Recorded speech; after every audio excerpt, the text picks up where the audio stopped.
इसका अच्छे ढंग से समाज में भेदभाव न हो, हिंसा न बढ़े और समाज आगे बढ़े। इसलिए अगर मजहब का, धर्म का इस्तेमाल किसी ने किया होगा तो गांधी जी ने किया था, विनोबा ने किया था, उसके बाद में साने गुरुजी ने किया। और वो लिखते हैं, मतलब आस्तिक और नास्तिक कौन है, तो उनका नास्तिक या आस्तिकपन का जो मंत्र था या जो कहना था, वो पर ईश्वर को मानने वाला आस्तिक कहा जाता है, न मानने वाला नास्तिक कहा जाता है। साने गुरुजी इसकी व्याख्या अलग करते हैं। साने गुरुजी बोलते हैं कि सत और असत, सत मानने वाला, सत को मानने वाला आस्तिक है और असत्य को मानने वाला नास्तिक है।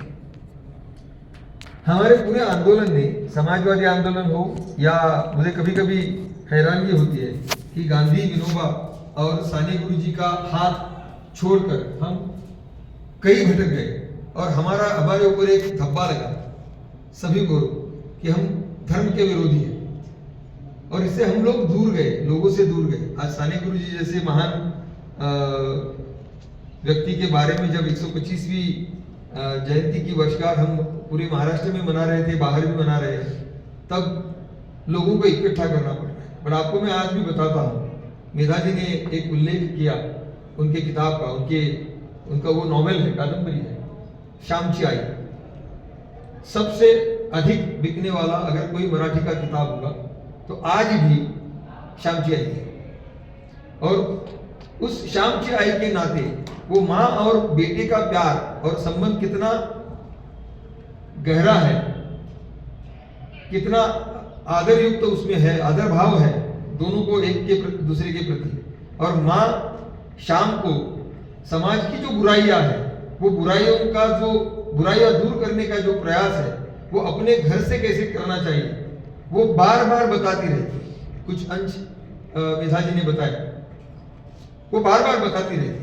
तो एक खास साने गुरुजी ने देखा था कि अगर स्वतंत्रता तो मिल जाए और कांग्रेस उसके लिए लड़ रही है, तब कांग्रेस पार्टी नहीं थी, कांग्रेस एक आंदोलन था। कांग्रेस जब पार्टी बनी, आंदोलन खत्म हुआ, तब आज तक हम यहाँ तक आ गए हैं।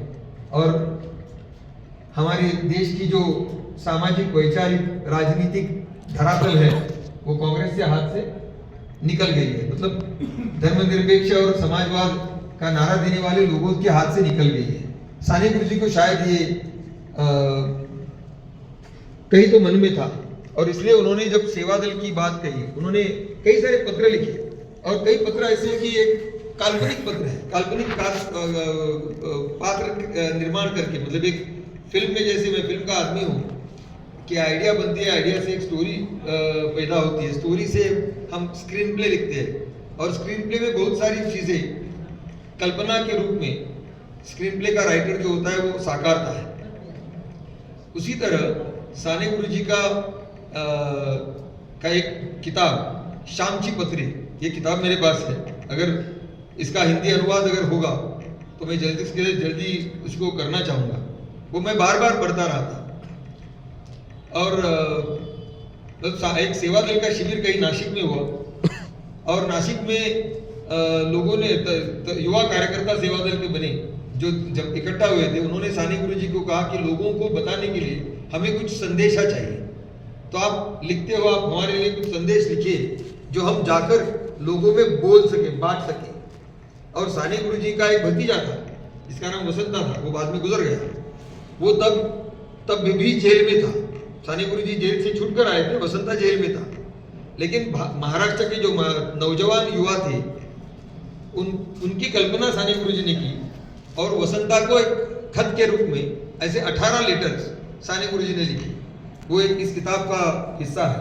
और दूसरा एक किताब उन्होंने लिखा, ऐसे ही पत्र रूपी किताब है, उसका नाम है सुधास पत्र। सुधा नाम की उनकी भतीजी थी जो आज भी सुधाताई बड़ौदा में रहती है। और सुधाताई को खत लिखी जो बच्चों के बारे में, उनके ऊपर कैसे संस्कार होने चाहिए, आने वाला भारत कैसे बनना चाहिए, उसके लिए हमें क्या क्या करना चाहिए, इसके बारे में साने गुरुजी विस्तार से उनको पत्र रूप में वो लिखते रहते हैं। तो इस वसंता का जो शामची पत्रे जो है, शाम मतलब खुद साने गुरुजी, जैसा उनका नाम था, नाम असली नाम पांडुरंग सदाशिव साने था, लेकिन प्यार वाला नाम घर का श्याम था। तो श्याम की पत्री, और ये श्याम अपने भतीजे को पत्र लिखता है। उस पत्र में धर्म चिकित्सा है, उस पत्र में विषमता निर्मूलन है, उस पत्र में समाजवाद है, उस पत्र में भाषाओं के ऊपर जो भेद भारत में आज है, मतलब तब थे और आने वाले दिन में होने वाले हैं, उस भेद को कैसे हम दूर कर सकते हैं, इसके बारे में उस पत्रों में लिखा गया है।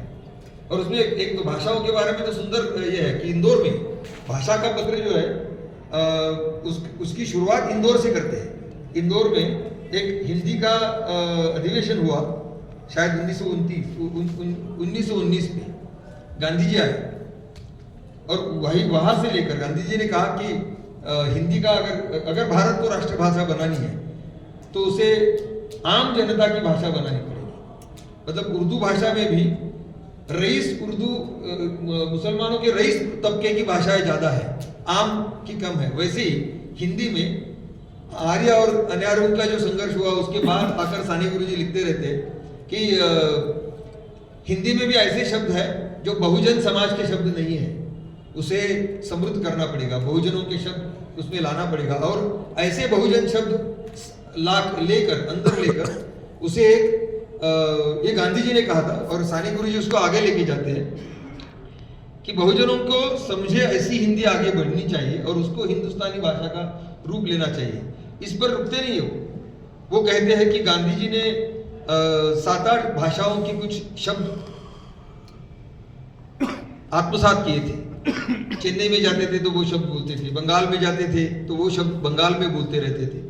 महाराष्ट्र में जब वो आगा खान पैलेस में पुणे में जेल में थे, जब पुणे करार उनका डॉक्टर अंबेडकर के साथ हुआ, तब मराठी सीखने लगे थे।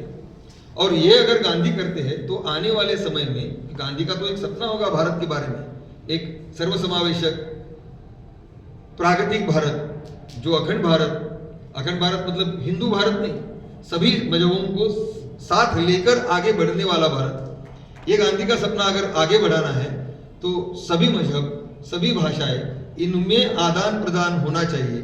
और उसको लेकर जो 1919 में बापू ने यहाँ पर जो कहा इंदौर में, उसी को आगे लेकर सानी गुरुजी अंतर भारती की कल्पना रखते हैं।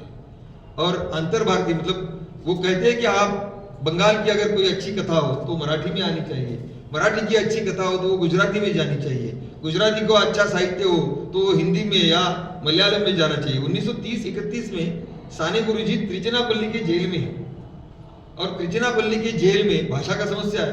त्रिचनापल्ली के जेल में एक वेंकटाचलम नाम का युवा है, उसको हिंदी आती है, मतलब अच्छी हिंदी नहीं आती बट वो समझता है हिंदी, और सानी गुरुजी को मलयालम नहीं आती। तो सानी गुरुजी कहते हैं कि मलयाली लोगों को, मलयालम जानने वाले लोगों को अगर तुम्हें कुछ अच्छी बात बतानी है तो तुम हिंदी में बताओ, उसको मैं मराठी में अनुवाद करता हूँ, अंग्रेजी में अनुवाद करता हूँ और बाद में उसको फिर हम लोग मलयालम तक लेके जाएंगे। इस तरह से अगर आदान प्रदान भाषा का करेंगे, और ऐसे समय में गांधी जी, सानी गुरुजी त्रिचनापल्ली के जेल में मलयालम का एक कुछ अंश सीखते हैं, उसको अपनी भाषा में लाते हैं, उसको अपने पाठकों के लिए उसको अनुवादित करते हैं। ऐसी कई सारी प्रयोगशीलता सानी गुरुजी ने अपने पूरे जीवन में कही। आइडिया ऑफ इंडिया के बारे में बहुत कहा जाता है, जो स्वतंत्रता आंदोलन की एक महान देन है कि भारत की परिकल्पना क्या हो। भारत किसी एक, इसलिए स्वतंत्रता के बाद में हमने एक देश मजहब के नाम पर बना, लेकिन भारत मजहब के नाम पर नहीं बना। और इसकी अगुवाई सानी गुरुजी इस किताब में वसंता को जो पत्र लिखे हैं उसमें 1940 से कर रहे हैं। ये 40, 41, 42 के पत्र है और बार बार वो लिखते रहते हैं। सो ये आइडिया ऑफ इंडिया उनके दिमाग में थी, लेकिन आइडिया ऑफ इंडिया सिर्फ किताबों में नहीं आनी चाहिए, लेकिन आइडिया ऑफ इंडिया आम बच्चों में, छोटे बच्चों में, युवाओं में किस तरह से लोगों के दिमाग पे उसने राज करना चाहिए, इसका एक वस्तुपाठ, इसका एक मॉडल सानी गुरुजी इस पत्रों में से बताते हैं। सानी गुरुजी एक ऐसे शख्स थे, उन्होंने भारतीय संस्कृति नाम का किताब लिखा। उसमें संस्कृति की जो धरोहर है, धर्म की चिकित्सा है, धर्म को गालियां नहीं है, धर्म में जो बुराइयां हैं उस बुराइयों को दूर करने के लिए हमें अपने जीवन से क्या क्या सुधार हमें करने चाहिए, ये सानी गुरुजी बोलते रहते हैं। कभी वो कहते हैं कि लोगों को प्यार से बताना चाहिए, जब लोग प्यार से नहीं समझेंगे तब कुछ अलग रास्ते अपनाने चाहिए, लेकिन हिंसा का रास्ता नहीं, द्वेष का रास्ता नहीं, उन्माद का रास्ता नहीं। तो ये बार बार सानी गुरुजी अलग अलग रास्ते की खोज में है, वो रास्ते उनको बताते रहते हैं। मराठी पाठकों को इस्लाम का अगर पहली बार किसी ने परिचय कर दिया हो तो उस महात्मा का नाम सानी गुरुजी है। इस्लामी संस्कृति नाम का किताब सानी गुरुजी ने लिखा। तब का भारत आप देखिए, तब का भारत ऐसा है कि एक तरफ हिंदुस्तान की का पार्टीशन कगार पे दिख रहा है, और भले नेहरू गांधी जैसे महान नेता थे, लेकिन एक तबका था जो यहाँ के अल्पसंख्यकों के खिलाफ बातें करने लगा था, गांधी के खिलाफ बोलने लगा था। ये धोखा जो है गांधी सानी गुरुजी उसमें देखते हैं, और सानी गुरुजी ये बताते हैं कि अगर हम लोग आज इस पर अच्छी तरह से एक रास्ता नहीं निकालेंगे तो आगे जाकर ये बात हिंदुस्तान को, भारत को, आने वाले भारत को कठिनाई देने वाली है। और पिछले 12 साल का दौर हमने देखा है किस तरह से ये करेगी। वो बार बार इस पत्र में लिखते हैं कि मैं कांग्रेस के लिए काम कर रहा हूँ। हालांकि वो कांग्रेस से बाद में समाजवादी गठ कांग्रेस से दूर गया, राष्ट्र सेवा दल का काम अलग चलता रहा, कांग्रेस सेवा दल चलता रहा, लेकिन कांग्रेस सेवा दल ने कभी छोटे बच्चे, युवा, इनके ऊपर समाजवाद, लोकतंत्र, बंधुता, भाईचारा, धर्मनिरपेक्षता, विज्ञान निष्ठा, वैज्ञानिक दृष्टिकोण, इसके संस्कार करने पर ज्यादा भर नहीं दिया। कांग्रेस बाद में आंदोलन से जब पार्टी बनी और सत्ता के बारे में कांग्रेस आगे बढ़ती रही, और इन चीजों पर कांग्रेस का ध्यान भटक गया। शायद सही मात्रा में आज हम इस स्थिति में हैं, उसका एक कारण वो भी है, और इससे हमें कुछ सीख लेनी पड़ेगी।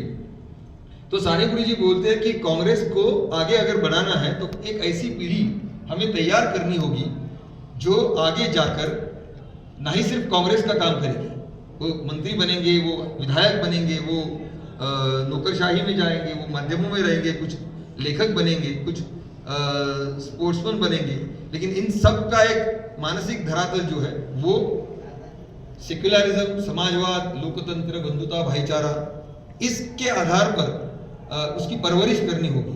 और वो परवरिश नाम का शब्द बहुत सोच समझकर इस्तेमाल करते हैं, और इसलिए वो बोलते हैं कि बच्चों को क्या क्या लगता है वो सब सेवादल की शाखा में जाना चाहिए। और सेवादल की शाखा ही उन्होंने तब शुरू हो गई। सेवादल की शाखा में बैंड पदक हो, सेवादल की शाखा में कवायद हो, सेवादल की शाखा में खेलकूद हो। विधाताई ने जो गाना अभी सुनाया, जो मराठी में साने गुरुजी ने लिखा, मतलब वो खरा तो एकच धर्म जगाला प्रेम अर्पावे, सही वो मजहब जो दुनिया को प्यार सिखलाता है, ये उस गीत का अर्थ है। और ये संस्कार कुमार वहीन जो लड़के हैं, स्कूल के जो बच्चे हैं, उनमें देने की जरूरत है। ब्रिटिश राज में वो नहीं होगी, वो आज देने की जिम्मेदारी ये सेवादल जैसे संगठनों की है। और आगे जाकर यही लड़के लड़कियां ये आगे जाकर इसी कांग्रेस के अच्छे सैनिक बनेंगे जो देश को संवारेंगे। जब स्वतंत्रता आएगी तब यही लड़के लड़कियां जब नौजवान बनेंगे तब एक नैतिक अधिकार पाने वाले लड़के लड़कियां जब जाएंगे, सत्ता में जाएंगे, तो सत्ता का उपयोग वो अच्छी चीजों के लिए करेंगे, जिसकी भारतवर्ष को स्वतंत्र जब होगा तब उसकी जरूरत भारतवर्ष को होगी। और इसकी तैयारी हमें सेवा दल के रूप में करनी होगी। ये साने गुरुजी तब लिखते हैं। और इस पूरा उनका जो लेखन है, राइटिंग है, वो पूरा राइटिंग ये इसी एक चीज पर उन्होंने दिया है, ताकि धर्म के प्रति लोगों के जो गलतफहमियां वो दूर हो जाए। हिंदू और मुसलमानों में एक तरह का भाईचारा बना रहे। और वो बोलते रहते, बट सेवादल जब बना तब एक जगह पे दूसरी शाखाएं भी चल रही थी, जिसमें सिर्फ पुरुषों को अनुमति थी आने की, सिर्फ हिंदुओं में जन्मे पुरुषों को ही आने की अनुमति थी। तब सेवादल बना और सेवादल में सभी मजहबों की स्त्री पुरुष सभी को लाया गया और उनके ऊपर संस्कार कर ये एक पीढ़ी खड़ी करने का प्रयास साने गुरुजी ने किया, जो सेवादल के रूप में आगे चलता गया, जिसके चलते कई सारे लोग निर्माण हो गए। कुछ लोग मेरे जैसे माध्यमों में गए। मेधाताई जीती जागती उदाहरण यहाँ पर है, एक नैतिक अधिकार और त्याग की जीती जागती प्रतीक आज मेधाताई अब हम सब जानते हैं। तो ऐसी पीढ़ी बनाने का काम ये सपना साने गुरुजी ने देखा। कहीं हम उस सपने से कांग्रेस भी भटक गई और समाजवादियों की जो ताकत थी वो कई मात्रा में कम पड़ गई। इसलिए सेवादल 60 के दशक में 70 के दशक में बढ़ा, लेकिन वो ज्यादातर महाराष्ट्र तक सीमित रहा। इक्का दुक्का इधर उधर उसके शिविर होते रहे। मुझे याद है कई लोग मुझे बताते हैं जबलपुर में शिविर हुआ था और बड़ा भारी, शायद आप जबलपुर के शिविर में थी, भारी बड़ा शिविर हुआ था और एक एक महीने के शिविर सेवादल के होते थे। उसमें श्रमदान होता था, उसमें गाने होते थे, खेलकूद होता था, उसमें बौद्धिक भी होते थे। पन्नालाल सुराणा जी का नाम यहाँ पर लिया गया। आज 93 साल के पन्नालाल जी आज भी मराठवाड़ा के उस्मानाबाद जिले में नलदुर्ग नाम का एक जगह है जहाँ पर लातूर में जो भूचाल आ गया 1993 में, उसके बाद में जो यतीम बच्चे हो गए उनके लिए अपना घर नाम का एक यतीम खाना सेवादल के द्वारा शुरू किया गया, जिसका आज भी 93 साल का ये स्वतंत्र सेनानी काम करता है। वो पहले सेवादल के बौद्धिक प्रमुख रहे। एस एम जोशी दल प्रमुख, पन्नालाल सुराणा सेवादल के बौद्धिक प्रमुख। तो ये एक विरासत साने गुरुजी ने शुरू कर दी और सिर्फ बच्चों पर अच्छे संस्कार, राष्ट्रीयता के संस्कार, समाजवाद के संस्कार या धर्मनिरपेक्षता के संस्कार, ये यहाँ तक गुरुजी सीमित नहीं रहे। जहाँ जहाँ उन्हें अन्याय दिखा वहाँ वहाँ वो मैदान में होते। और उन्होंने ये भी कहा कि सेवादल संस्कार तो जरूर देगा, लेकिन जरूरत पड़े तो सेवादल के ये लड़के लड़कियां, जब नौजवान लड़के लड़कियां जरूरत पड़ेगी तो समाज में हस्तक्षेप करेंगे, संघर्ष करेंगे। और हस्तक्षेप करना ये भी एक सेवादल की पहचान साने गुरुजी के द्वारा बनाई गई और उसका उदाहरण वो खुद बनी। मतलब आज महाराष्ट्र में या देश के कई सारे हिस्से में टोल जहां पर इकट्ठा किया जाता है उसके खिलाफ आंदोलन होता है। टोल का पहला आंदोलन देश का साने गुरुजी ने किया। अंग्रेजों ने वो जो प्रताप अमलनेर जैसे शहर में, खानदेश एक महाराष्ट्र का इलाका है अमलनेर में, वहां पर वो एक स्कूल में रेक्टर थे, हॉस्टल के रेक्टर के रूप में काम करते थे और सिखाते भी थे। और तब उन्हें किसानों ने आकर बताया कि अंग्रेजों ने यहाँ पर टोल लगा दिया है। और तब तो गाड़ियां नहीं थी, बैलगाड़ियां थी, अनाज